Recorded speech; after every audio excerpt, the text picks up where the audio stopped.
Let's go next to our caller from the 315 area code. Who's calling today from 315? 315 all of a sudden is gone.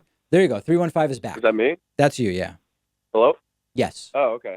My name's Dan. I'm from the Syracuse area. Hey, Dan. So it's kind of hard for me to word this question, but I listen to you. I listen to Secular Talk, Jimmy Dore. You're probably aware of those two? Yes, but I'm going to be removing your mention of Jimmy Dore when we upload this, just like he did to Sam Cedar, because I can't have his name being mentioned on my show. Yeah. Okay. I did see that. I saw that video. So my question is basically, there seems to be a difference in your guys' view of the Mueller investigation, and I guess they view it as more of something that's counterproductive to the progressive movement, and they see it as as kind of like an establishment investigation, or like they'd say the deep state, in which Wait a second. Like, Kyle from Secular Talk is talking about the investigation is the deep state. I believe he's mentioned the word deep state, but I do know that he has many videos on it, and he's very critical of the investigation. From the beginning, he said that there was a bunch of BS. Okay, I want to be really careful. So so listen, I'm with peace and love. Okay. I'm not going to assume you're accurately characterizing that, only because it's extremely hard for me to imagine Kyle is talking about the deep state as the source of the investigation. Okay. So maybe you can ask me what I think about it, but because I haven't heard what either of these people have said about it, I would not be able to respond to what you're saying they said.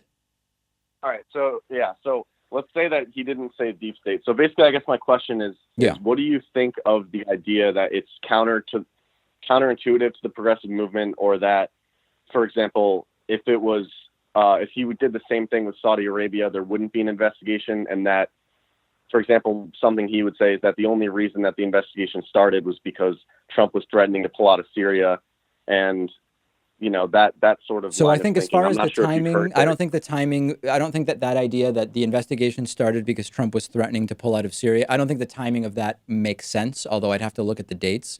I guess I would say to you, in what way has the investigation been counterproductive for the progressive movement?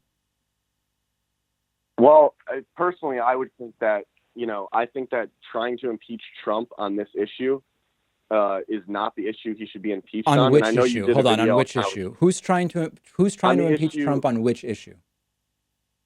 On the issue of him colluding with Russia, or the obstruction of justice issue.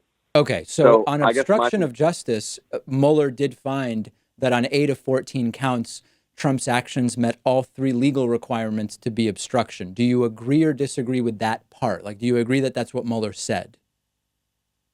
I did read that I thought there were 10 codes in which I thought the wording was these could be classified as obstruction of justice. That's right. I think it was maybe even 14 that could be obstructive acts. Yeah, and then on 8, right, substantial evidence was found meeting all 3 legal requirements on 8 of the 14 or 8 of the 10. So you agree, you're not disputing Mueller's finding there? No, I wouldn't dispute his findings. I guess my position would be that I think when it comes down to it, that the Russia investigation was something that I think it's counterintuitive, because I think that there's actual things that Trump has done that are more willing to have him be impeached for, like, for example, what's going on in Yemen. And I think that it's kind of a distraction. And I think the only reason that it's such a big deal, especially with a lot of people from the establishment, is that it's Russia. So, for example, like, my point was that, let's say that Hillary had done the same exact thing that Trump did, but with Saudi Arabia. No, I think that's not the right path. Listen, I'm 100% with you. The Yemen stuff is impeachable, and I have a video saying, aside from everything in the Russia probe, Trump should be impeached for the Yemen stuff. So I'm completely with you there. But when people start going into, if Trump did this with Saudi Arabia, or if Hillary did that with Saudi Arabia, I mean, listen, the basis for this investigation is now widely established. And the investigation happened. It's now done. It's over. We've got a report. We want to publicize the content of the report, and people can make of it what they will. Right. So would you agree then, though, that his actions with Yemen are more egregious than with Russia, and that it's it's not necessarily a good thing that his things with Russia are getting more attention from the media. Are you talking about obstruction, or are you talking about collusion?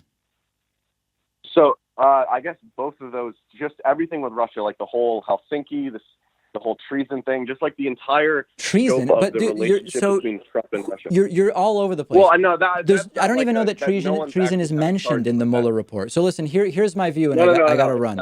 I think the Yemen stuff is a disaster. It's totally different than the obstruction stuff. They're both serious. I think there are a number of bases on which you should have impeachment inquiries, and I think that's basically, all, as far as I can get on it right now.